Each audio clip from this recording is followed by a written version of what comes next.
তুমি যেটা জানো সেটা শুধুমাত্র তুমিই জানো, আমরা কেউ কিন্তু সেটা জানি না। এই তুই চুপ কর তো, এখনো পর্যন্ত কিন্তু রিপোর্টটা খোলা হয়নি। দেখা গেল রিপোর্টটা খোলার পর তুই আর কথা বলার মতন সিচুয়েশনে থাকলি না। আর তাছাড়া সেটাই তো স্বাভাবিক, কারণ আমি তো কিছু করিনি। আমি তো বাথরুমে ইচ্ছে করে সাবান জল ছড়িয়ে রাখবো না নিজের বাচ্চাকে মেরে ফেলার জন্য বা নিজে অসুস্থ হয়ে পড়ার জন্য, তাই না? কথাগুলো তুমি বলছো কেন? কথাগুলো তো আমরা কেউ বলিনি। হ্যাঁ, আর আমার মনে হয় শিরিন, গুড্ডি যতটাই খারাপ মেয়ে হোক না কেন, তোমাকে মারবে বলে বা তোমার বাচ্চাকে মারবে বলে বাথরুমে সাবান জল ছিটিয়ে রাখবে, এটা গুড্ডি করবে না। কই, আমি তো সেটা বলিনি। হতেই পারে এটা একটা অ্যাক্সিডেন্ট। না না, তুমি সেটাই বলেছো, তুমি অ্যাক্সিডেন্টটা বলোনি। তুমি আমাকে এত কথা বলছো কেন অনুজ? আমি তো ওকে বাঁচাতেই চেয়েছিলাম। আমি তো বলেছিলাম যে তদন্তের কোনো প্রয়োজন নেই, তোমরাই তো জোর করে তদন্তটা করিয়েছো। আমরা সেটা চাইনি শিরিন, আমরা চেয়েছি যে অন্যায় করবে সে শাস্তি পাবে। এক্স্যাক্টলি। শুনুন, আপনি না চাইলেও আমরা কিন্তু তদন্তটা করাতামই। মাঝে মাঝে আপনি হয়তো মহান হয়ে উঠতে পারেন, কিন্তু আমরা তো দোষে গুণে সাধারণ মানুষ। আমরা সবসময় একই রকম থাকি, একই রকমভাবে ভাবি। তাই আমাদের চোখে যেটা অন্যায় সেটা অন্যায়, যেটা ন্যায় সেটা ন্যায়। আর কেউ যদি ডেলিবারেটলি এখানে অন্যায় করে থাকে তাহলে মনে রাখবেন শাস্তি তাকে পেতেই হবে। আমরা এত কথা বলছি কেন? পিকলু, তুই খামটা খোল না। হ্যাঁ, আমিও তো বুঝতে পারছি না। রিপোর্ট যেটা এসেছে সেটা তুমি বলো না। হ্যাঁ অনুজ, আমরা কিন্তু খুব উৎকণ্ঠায় আছি। মানে আমরা সকলেই জানতে চাই যে রিপোর্টে কার নাম এসেছে। আসলে কি বলতো, আমি তো জিতের মা। আমার ছেলে যদি এরকম ভয়ঙ্কর কারোর সঙ্গে সারা জীবন কাটাতে চায় বা আমার ছেলেকে যদি এরকম ভয়ঙ্কর কারোর সঙ্গে জীবন কাটাতে হয়, সেটা তো আমার জন্য খুবই খারাপ হবে এবং আমি সেটা একদমই চাইবো না। তাই আমিও এক্ষুনি জানতে চাই যে ওটাতে কার নাম আছে। খুবই চিন্তায় আছি আসলে সেটা নিয়ে। হ্যাঁ মা, ঠিকই বলছো, আমি নিজেও চিন্তায় থাকবো। তোমার কি মনে হয় একজন খুনি, মানে একজন খুন করার অভিপ্রায় যার রয়েছে, সেরকম একটা মানুষের সঙ্গে আমি থাকবো? কখনো না। আমি সেটা গুড্ডিকে জানিয়েও দিয়েছি। আমি একটা কথা বলি, সেটা হচ্ছে কেউ কাউকে খুন করতে চেয়েছে আর কেউ মিথ্যে খুনের অভিযোগ করছে, দুটো আমার কাছে এক। উদাহরণস্বরূপ, এখন যদি যুধাজিৎ বলে যে গুড্ডি খুন করতে চেয়েছে, এই অপরাধেও গুড্ডির সঙ্গে থাকবে না। ঠিক সেরকমভাবে এটা যদি প্রমাণিত হয় যে কেউ মিথ্যে খুনের অভিযোগ দায়ের করে কাউকে ফাঁসানোর চেষ্টা করছে, তাহলে তার সঙ্গেও কিন্তু আমি পরিহার করব, এটাই বলে দিলাম।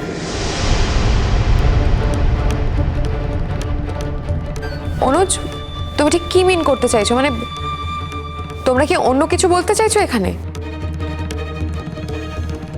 কি আর বলতে চাইবে শিরিন? রিপোর্টটা তো পিকলুর হাতেই আছে। তো আমি একটা কথা বুঝতে পারছি না যে তুমি এত কেন ভয় পাচ্ছ। তুমি তো জানো কি হয়েছে, তুমি তো ভিকটিম না। তুমি বাথরুমে গিয়েছিলে, বাথরুমে সাবান জল ছড়ানো ছিল, তুমি সেখানে পা পিছলে পড়ে গেলে এবং সাবান জলটা তোমার কথা অনুযায়ী কেউ ডেলিবারেটলি ছড়িয়েছিল। সারা জীবনের মতো গুড্ডিকে আমার জীবন থেকে সরানোর জন্য একটা প্ল্যান করেছিলাম। সাবান জলটা আমি ছড়িয়েছিলাম ঠিকই, কিন্তু নিজেকে এতটুকু বিপদে পড়তে দেইনি, নিজের সন্তানকেও না। হাজার হোক, আমি তো একজন মা। আমি ইচ্ছে করে নিজের সন্তানের ক্ষতি করব নাকি? আমি ডেলিবারেটলি এই কাজটা করেছিলাম যাতে গুড্ডির ঘাড়ে দোষটা চাপিয়ে দেওয়া যায়। আচ্ছা, সেটা কি তাহলে প্রমাণ হবে না? আমার হাতের ছাপটাই প্রমাণ হয়ে থাকবে? আচ্ছা, সেখানে তো অন্য কারোর হাতের ছাপও থাকতে পারে। মানে কেউ যদি সাবান নিয়ে কাজ করে থাকে, না তাহলে তার থেকে কি করে আলাদা করবে যে কে আসল অপরাধটা করেছিল? আচ্ছা ঠিক আছে, দেখাই যাক না রিপোর্টে কি এসেছে। আচ্ছা এবার আমি খামটা খুলবো, কিন্তু খামটা খোলার আগে জেঠুমনি তুমি এখানে উপস্থিত আছো, আরো অনেকে উপস্থিত আছে, সবার সামনে আমার কিছু কথা বলার আছে। অনেকদিন ধরেই আমার ভেতরে অনেক কিছু চলছে, আর অনিচ্ছা সত্ত্বেও আমি অনেক কিছু হজম করছি, মেনে নিয়েছি, সব ঠিক আছে। ভেতরে ভেতরে অনেকদিন ধরে আমি পুষছি, কিছু বলতে পারছি না, কিছু করতেও পারছি না। কিন্তু আজকে কিছু কথা ক্লিয়ার করে রাখা দরকার। আমি এই খামটা খুলবো। আমি আমি আমি আমি সত্যি চাইনি কখনো যে সন্তান সম্ভবা শিরিনকে আমি আমি সত্যি কখনো চাইনি ছেড়ে দেব। আমি চেয়েছিলাম আমার শেষ অবধি আমি আমার দায়িত্ব রক্ষা করব। কিন্তু আজকে যদি কোনো কারণে এটা প্রমাণিত হয় যে এই সমস্ত কিছু, এই অভিযোগের পেছনে শিরিনের দায় রয়েছে, তাহলে সবার সামনে দাঁড়িয়ে বলছি আমি কিন্তু শিরিনের সঙ্গে আর কোনো রকম কোনো সম্পর্ক রাখবো না, সমস্ত কিছু শেষ হয়ে যাবে।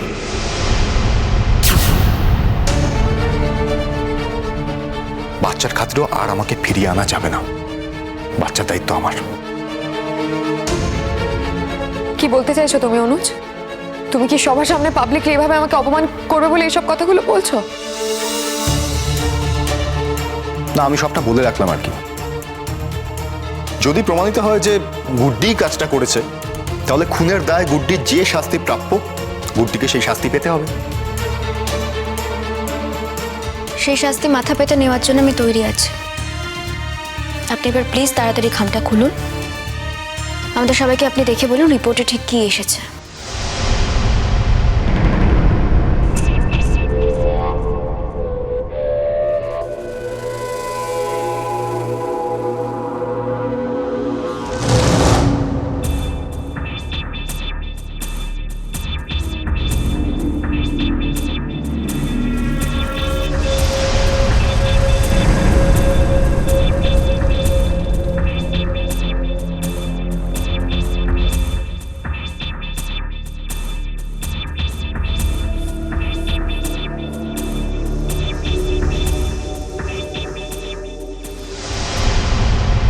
কি হলো, চুপ করেছিস? বল রিপোর্টে কি আছে, কার নাম আছে?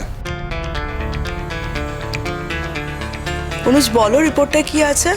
তুমি পড়ে আমাদের নামটা বললে আমরা তো বুঝতে পারবো যে কার নাম আছে ওটাতে। তুমি যদি না বলতে পারো তাহলে জিৎ তুই রিপোর্টটা নিয়ে দেখ তো কি আছে, রিপোর্টটা দেখ একবার। ও নিজেই বলবে। কি হলো, চুপ করে আছো যে? উত্তর দাও।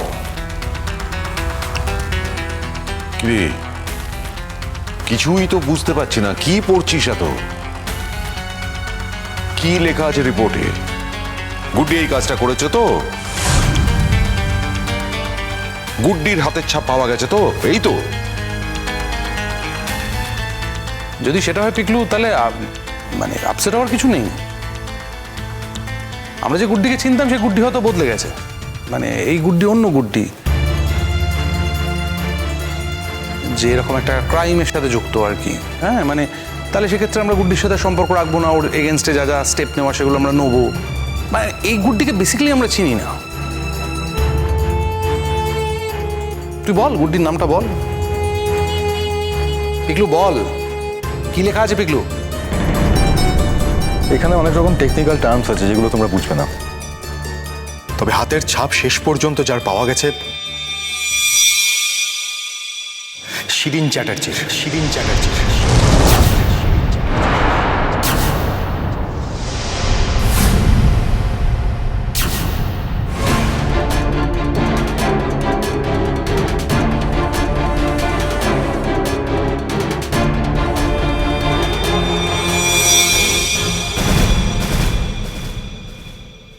একটু পরে তোমার বাবা মাকে এখানে ডাকবো এবং তাদেরকে পরিষ্কার বলে দেবো যে আমি তোমার সঙ্গে থাকতে পারছি না, তুমি বাড়ি চলে যাবে।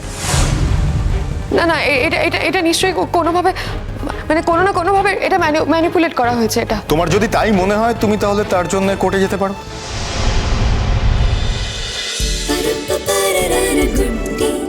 Good